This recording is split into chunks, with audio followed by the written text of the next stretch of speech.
Hey guys, and welcome back to another episode of Dungeons and Dragons Neverwinter, and I am joined by a very good friend of mine. We have Rhino 3756. Hey guys, how's it going today? And we're going to be doing a quest that is kind of used for the guild to level it up a little bit and progress that a little bit. And one of those is to come over here and talk to this guy, right? Yeah, we're talking to this guy, Seven Toes.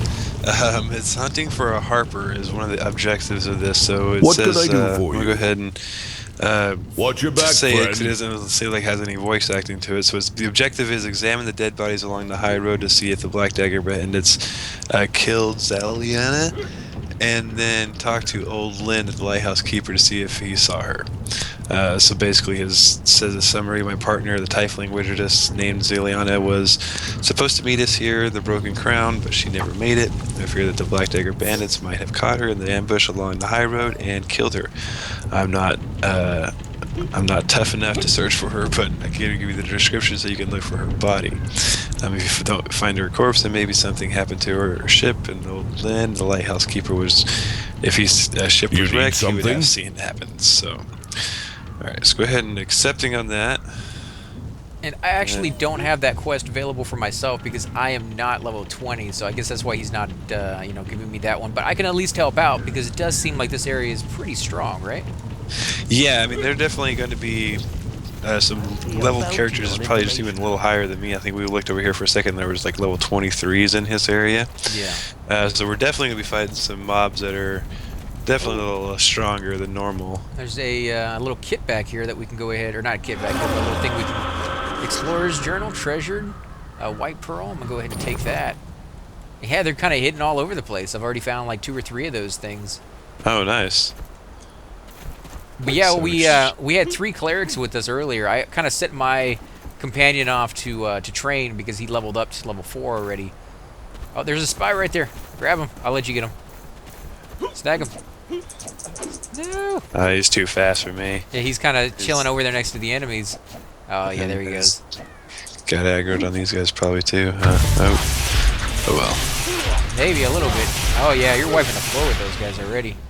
And they kind of stay right outside your range, and they tease you a little bit. But if you get up to them in time, you can grab those spies. I've only gotten 1 so far, but it wasn't too difficult once I just ran past the enemies and snagged the things. So what exactly are we looking for? What's the name of the guy? We're looking for examine dead bodies along the road here, but for some reason it's not bringing me up to my... showing me where to go find it at.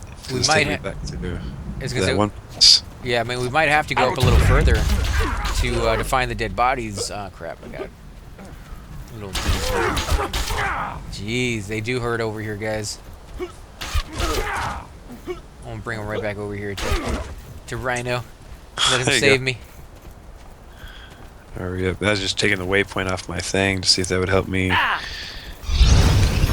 Where are you at? Oh, I'm right behind you. It was these Okay. guys over here that were picking on me. They're snipers and they shoot from really far away. Alright, so let's go this direction, actually, because this is where it's telling me to go. And my companion is now back, guys, so we should have no problem with this. He's level 4, and as we kill creatures here, he'll level up a little bit more, and I may be able to send him back out again on another mission, so I'm kind of looking forward to that. Oh, what do we got over here? This is kind of cool. Oh, this is where we came from, isn't it? Yeah, this is where we entered in at, but down here is going to be a new area that we haven't been through. There's one escaping in front of us as well. Yeah, they're all over the place right now, and you said that was something that's just going on at the moment, right? Yeah, it's just a little side quest that's going on in this area. Every little area has different little things that happen in them, and this is one that's happening here. So, Oh, and yeah. here is one of my dead bodies that I've got to come and look at. Oh, that's kind of disgusting. You can hear, like, the flies over the corpses. This poor slain priestess is not the Agent Harper Zaliana. So let's go up the road a little bit further. Jeez, so not only did she lose, or did that guy lose 1 person, but there's several dead bodies along this road. Oh yeah, there's at least 3 that we gotta check. And some of them we're gonna walk into, we're gonna find these guys. Is it right? Because I can just do this right here. Boom, baby. Oh, knockback. Yeah. Go ahead and put my little archangel down for you. Won't do very much damage, but it looks cool, and I like using it. Boom. Where's he going? I'm getting lag. Oh, are you? Yeah, I can't keep on him. There we go. This probably has to do with me using my spells. Yeah, this is too powerful. I don't know about that, but we are getting a lot of these enchantments over here. I don't know if that's commonplace or not, but it's kind of nice because I haven't been able to kind of really mess around with that too often. And now that we have a few in our little inventory over here, and I mean little by little because we have almost no space on this guy yet. I'm really looking forward to buying some backpacks or getting them from Quest. If you guys watching out there know of a good spot to do Quest and get a few backpacks or containers of some sort, definitely let us know because that's something that we really, really can use. Yeah, they don't give you much space at all in these things. Which is kind of unfortunate because they give you tons of items in the game that you could be using or that you could have on you. It just means that I'll have to go back to the bank every so often and you know, put away a lot of these gems. Yeah, and you can actually store some gear there too. So in your bank, they give you little slots that you can actually put your like gear that you're not level enough for, right? That you're saving for. You can actually store it in there for a little time being as well.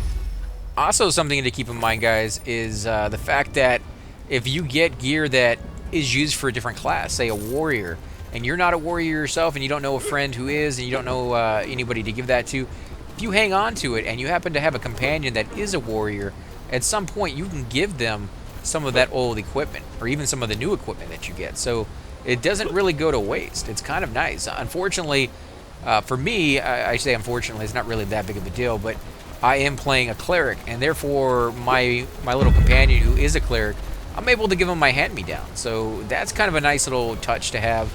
Just a nice little luxury for me, but you went with the cleric on yours, and you're not playing a cleric, so... Yeah. Some of my things, like some of my necklaces and stuff like that, I can actually pass them down in rings, but yeah, gear-wise, not so much. All right, so this is the next guy I got to talk to is Old Lynn. So we're gonna click into Old Lynn, see what he's got to say. I'll give you a whooping. Says, I ain't seen no one named Azilia around these parts, but then ever since the Black Dagger Bandits came back, there ain't been many travelers about. They've even taken away over the coast beacons and used them to lure ships onto the rocks, which might explain why your friend doesn't show up. Anyway, I seen you kill a few bad guys on your way over, and I do appreciate it. Please take this for your trouble. So I got 1,300 experience and 5 silver and 13 copper. Nice. And did it update your other quest where you finished one? Yeah, it actually gave us a couple more quests that we can do right here through Old Lynn too, and it did give me, I actually completed a quest for the stronghold. Ah, sweet. I mean, if you want to do another couple of them, I think you need 4, right? Yeah, I mean, we could just go ahead and actually load up a couple here from this guy. I don't know if these will actually be ones that we can do for the guild as well too, or maybe. I mean, because they're in the same area, so I was going to go ahead and click on both of them real quick and yeah, go for it. I mean, it's worth a shot. Yeah, so this one's light out on the rocks. Basically, we're supposed to light the 3 shore beacons and then meet the Harper agent. Alright, so we'll go ahead and accept that one. And then there's another one that's a leaky proposition. Let's go to the Raven Cliff beach and knock 6 holes in bandit rowboats. So, yeah, it's actually good. It's down in the same area that we'll actually find this, the last person we need to talk to after winning these quests, too, because I remember doing these on my main character. Right. So. And at some point, we will come back and do these on my guy as well, guys. But for now, we're just trying to do some of those quest stuff for the guild and progress that along a little bit. Just because it looks really cool. I cannot wait to see you know, what that will do for us in the future. Because you were saying some of that will give you really good armor, right? Yeah, there's going to be ways for us to actually have our own merchants and stuff like that we have our own shop from that we can get our own gear from, and some of the quests and the raids and stuff like that we'll do against other guilds will grant us better gear as well. So. Ooh, I just got a glorious resurgent lockbox out of that guy. And I believe you need the special keys that cost astral diamonds to be able to use those or open those up. But you get some really good items out of that. So, not too bad. I like that. I like how you can get some really cool chests. Kind of teases you a little bit because, you know, you can't open it for a very, very long time, but... Yeah, exactly. It's definitely trying to pull you to get that wallet out. Yeah, exactly. But, I mean, I can't blame them too much because it is a free-to-play game, but it's a very, very cool free-to-play game. And so they do deserve to, you know, make a little bit of money off of it, but it's not all in your face like some games where it's just like every 4 seconds, buy this, buy that, buy this. You can't do anything without it. This game, you can play all the way to the end and never have to spend a penny on it. So the fact that they're doing it as subtle as they are, I definitely appreciate that fact. It could be far worse than it is right now, guys. Trust me. Oh, I totally agree with you there. I've played other games that they just basically just force the fact that you have to spend money in the game to get anywhere, and I got them old. There's a boat down here that we got to put holes in.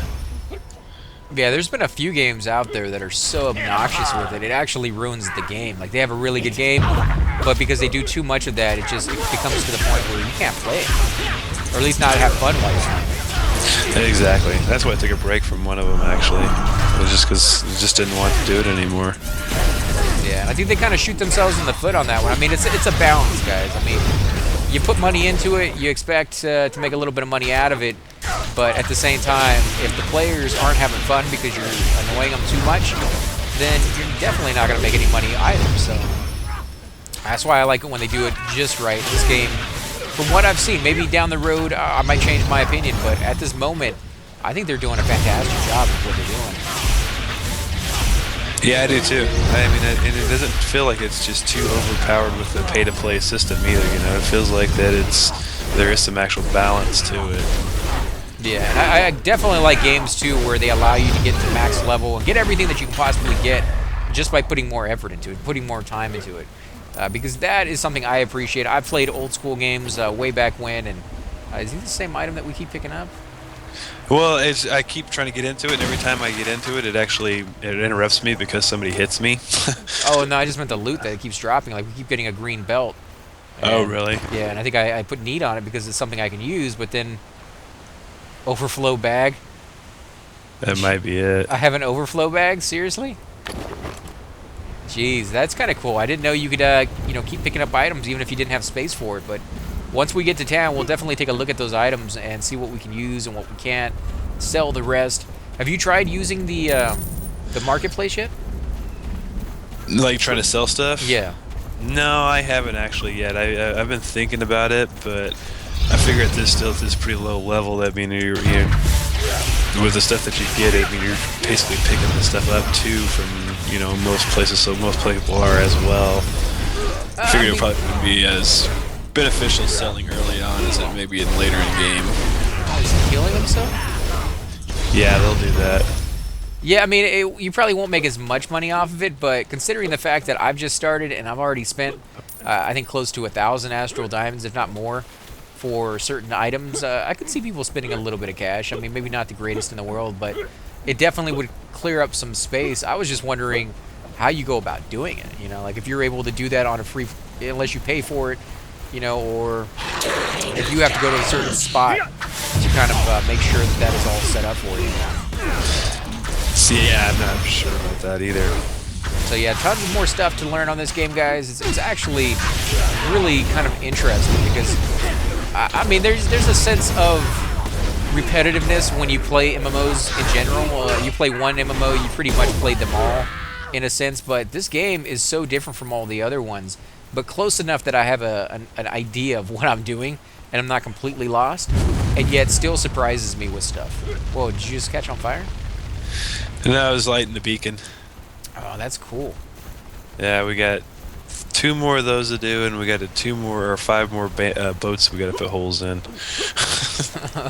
Well, we'll definitely keep going and see just how well we can do on this one. We may not get to the very end of the episode. I do believe I'm kind of running out a little bit of space on my hard drive, but we're going to go as far as we can, and if we run out, we run out.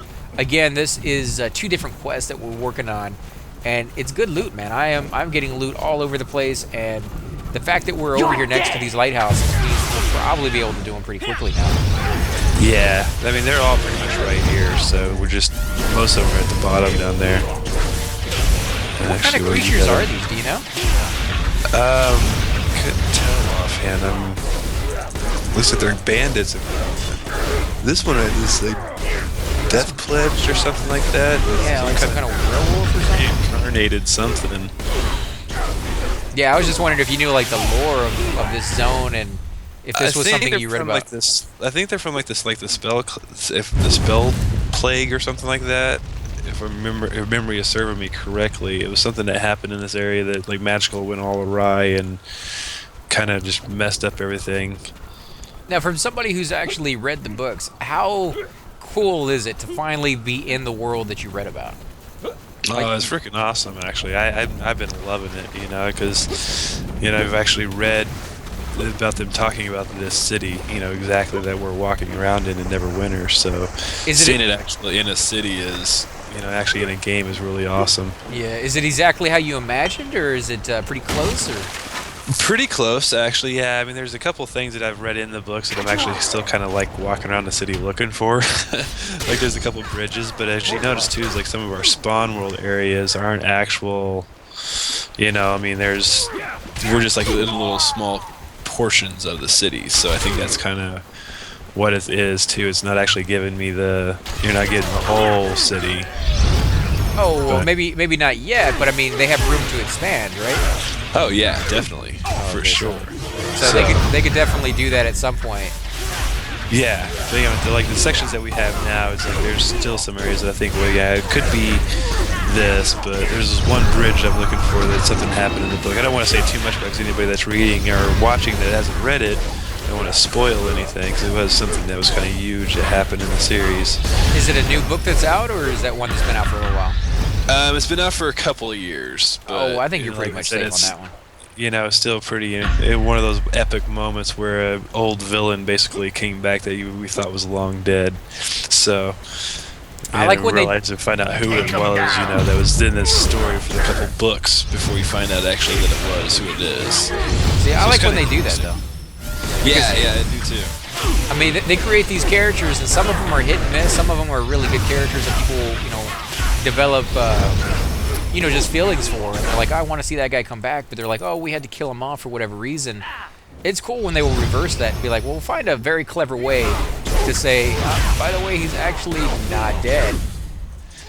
Yeah, and see, that's how it was with this one too, because like he was, I mean, it was one of the most fan favorite villains basically that was in the book. You know, it was Dritz's longtime nemesis basically, and you know, when to see him come back after all these years, especially after everything else, like that, the time of the lore that that part of the book was actually happening.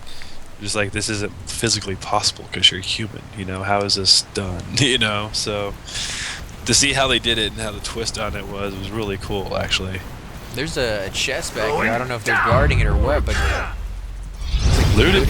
I can't get to it. There's like 3 guys next to it. Oh, was there? Yeah, they're underneath that overhang right there. Oh, here they come. Let's draw them out. But yeah, I mean, there's a lot of story that is in D&D. I mean, that's really what D&D was all about back in the day. For any of you who ever read or played any of those games, it was all about your imagination. I mean, you didn't have graphics. You had a book. If you were lucky, you had a book. And, you know, you just had to make up the story as you went along. You had a dungeon master, somebody who would, you know, make stuff, stories lines for you. Ooh, what is that? Holy crap. It's alive. Did something come out of it? Yeah, the whole thing is still alive. Jeez, that dude is wrecking me. You get the mimic treasure chest. He's going to kill me. Get away. I'm trying. Oh, nice. Thank you. Holy crap. Oh, wow. He wants me. He wants me, but he can't have me. I can just sit up here and, you know, pummel him down from the top. I'm not doing too much damage to him, but hey, I'll take it. I don't think you're supposed to be able to do this. I don't think you're supposed to be able to cheat like this, but I mean, I'm going to die any other way, so we're going to go ahead and just kill him this way. But yeah, I mean, you played the old Dungeon Dragons game, right? I didn't ever play the board game. I just did a lot of the read and, you know, getting into the book series and stuff like that. So some of these authors have created. That's where I've actually got into it from. And I cannot use that, so I'm going to pass on that one. And we need to go down this direction. But yeah, I used to play the old pen and paper, and you'd be sitting around a table with your friends, and you know, you just had to use your imaginations. I used to play those old mud-based text games as well, and you had to use your imagination in that one. So thinking and you know, coming up with stories of your own in the same universe, and you know, just progressing down that is something that a lot of D&D fans really can touch base with and, you know, have fond memories of, because that's where their roots came from. That's exactly what we used to do for the primarily you know, the whole history of D&D. It's only recently, in the last, you know, 10, maybe 15 years, that you started to get actual graphics. And it started off small, started out with pictures, and progressed even more than that. I remember with one of the board games I got, and it wasn't a very good D&D game, to be honest. You know, they had some hit and misses out there. It was very simple. It was an actual board game, and it came with the DVD. And the DVD you could pop into your DVD player, and a little guy would come on, and he's like, "Oh, which way do you want to go?" And you go down like a forest, and there was like sound effects and stuff, and it was basically the intro to the game. It would get you in the mood, get you feeling the vibe of the board that you're playing on, and it would show you, like, you know, swampy forest and you know, creepy music in the background and weird creatures and stuff. And every so often you would have somewhere on the board, you could click on it, it would say, oh, you know, open up chapter 2. Chapter 2 would pop up, and it would be like, oh, you know what, you just ran into a troll, now what are you gonna do? You know, and you as a team got to decide. And that was just one of the coolest things ever. Nice. That does sound pretty cool. But I think we got our last beacon right up here on top. Oh, sweet. But yeah, I mean, Thing. how many D&D games have you played? Have you played a lot of them, or you?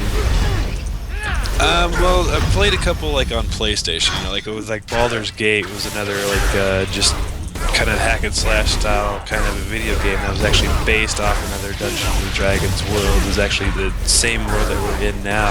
Yeah, that was a good one though. Yeah, I like that one. It was one of my favorites. This was the main reason why I wanted to play it, is because like you beat the game, you actually got to unlock Dritz as a character, as a playable character. So I definitely had to buy that game. Just because of that aspect of it. There's some plate armor right here I cannot pick up. Can you see it? 1 sec. I'm trying to get this to interact with. 3 smithy plate armor? I think that's probably good for you. I don't see it. Oh, crap. How do I pick that up? I guess I would have to get rid of something first, because I have 3 overflow right now. Yeah, I guess we'll just have to leave it there right now, guys, unfortunately. Alright, we got one more boat to do, actually, so let's just go. Sorry about that. I thought we had all the boats done. Oh, that's right. But yeah, I mean, Baldur's Gate was a cool game, and I liked it. There were some really cool spells you could unlock in that one, and I don't know, it's just really well done for the time period that it came out. And nowadays, you might go back to it and be like, oh, the graphics are pretty, you know, but... Yeah, well, you do that with most games that came out that, you know... Like, I remember when I was a kid, and looking at the Nintendo games, like 8-bit graphic, you're like, oh my god, this is the most amazing thing ever. Now you turn on a Nintendo and you're like, really? I used to get excited about this when I was a kid? Yeah, I know exactly what you mean. I mean, basically what it comes down to, guys, is we had, you know, arcade games, and, you know, arcade games were great. They were fantastic for what they were, but you had to pay every single time you wanted to play them, $0.25 a piece. Nowadays, you're probably like, $0.25 is cheap. You know, some of them are about $5, $10 a piece to play these really advanced arcades. But no, it was $0.25 a piece, and you got to play as long as you had money, which was cool. And the experience, I definitely enjoyed the vibe of the arcades in general, just hanging out with your friends and you know, being able to sit there and watch other people play. I mean, if you're watching videos right now, you're watching mine, you definitely understand the enjoyment of watching other people play video games. It's a unique experience. It's kind of cool. I kind of miss that from the arcade games. But when consoles came out, so much cheaper to be able to just buy the game itself, and in the long run anyways, because it was expensive, you know, paying $100 for a system, and then, you know, $20, $30 for each one of the games. You know, it was a nice chunk of change back then, and it is now even more so. I mean, the PlayStations are like $800 when they first came out. And yeah, just ridiculous price when they first come out now. Yeah, and then of course each one of the games, you know, for the big ones, you know, $60, $70 sometimes for the high, you know, AAA titles. But yeah, it was so much cheaper and so much more convenient to be able to play at home with your friends. I see a lot of these games nowadays, unfortunately, guys, they seem to be made for, just people sitting by themselves, and you kind of lose a little bit of the aspect. That's why I like these multiplayer games. Hanging out with people, even if they're not in the same room with me, you still get that community feel to it, which is really cool. Yeah, I've really been liking it, 'cause this is the first experience with me is actually getting into the MMOs and stuff like that. So it's, you know, I've usually just been playing by myself, so I've actually been having a lot more fun actually playing this way with groups of people, just because, you know, to get that kind of, yeah, you're not just alone, just out questing through, you know, you're part of a group. Yeah, and there's nothing wrong with that, you know, by yourself kind of questing alone, but holy crap, what is that? Is that somebody's pet? Somebody's companion? Well, I didn't see it. It's going over in that direction. It's a big, giant, green blob of... No, I think that's actually an enemy. It showed up red. Oh, yeah? Yeah, that was, I don't know what that is. It looks pretty wicked, though. I don't really want to run into it. But yeah, I definitely know what you mean about the MMOs, man. I mean, it's just, it's a unique experience, but... You know, for each their own. I mean, there's people probably out there who like the solo play. I know I do at certain times, like Assassin's Creed. Great game. I don't know how well that would be multiplayer, because the storyline is so rich for a single player, you know? Yeah. I mean, definitely everything with gameplay and stuff like that. I like playing solo player with this every once in a while too, but it's just I think it makes it a little more interesting when you do have that group with you and you can all kind of go out there together. Yeah, and you know, for MMOs in general, guys, you eventually get to the end game. You know, you beat all the levels, you get up to max level, you got really good loot, and eventually you're going to kind of get bored with the game because there's not much more for you to do. But as you play with friends and you play with other people, you will find that you know, that point where you actually get to that, you know, boredom is pushed back even further. Like, you're able to play the game a lot longer because the people you're playing with actually make it enjoyable for you. And I think that's something, you know, MMOs in general have that solo player or solo games don't really have. Assassin's Creed, a great game. I'll play it till I beat it, and I might go back and get all the secrets if I have the time to do so. But most of the time, I don't go back and play it again. Whereas with MMOs, I can go back and play it as many times. See, there it is right there. You see it, man? Oh, yeah. Leroy Jenkins? Really? Yeah, that's Leroy Jenkins. That's somebody's actually their mount or something, it looks like, probably. Oh my god, Leroy Jenkins, unbelievable. Alright, and here is the person we're supposed to talk to. To finish off those quests. Good to see another non-bandit on this beach. The Harpers need your help. The Lights of the Black Dagger Bandit starts today. Lights on the Rocks is complete, so we're going to collect all that. And then it looks like she's got some more things for us. So yeah, this is probably a good time for some probably hamburgers, wouldn't you say? Yeah, definitely. I was just going to let you turn in and see if you got anything interesting out of that. But guys, we're going to go ahead and end the episode here. Again, if you do enjoy these videos, be sure to hit that like button, subscribe. It definitely lets us know that you want to see more content like this in the future. And it lets us know that you're enjoying the videos, which is just the reason we make this, to share our experience and our journeys with you. Because we understand that not all of you can play the games all the time, and they're just really fun to share, guys. So again, thanks for watching, and we will catch you all next time. See you later.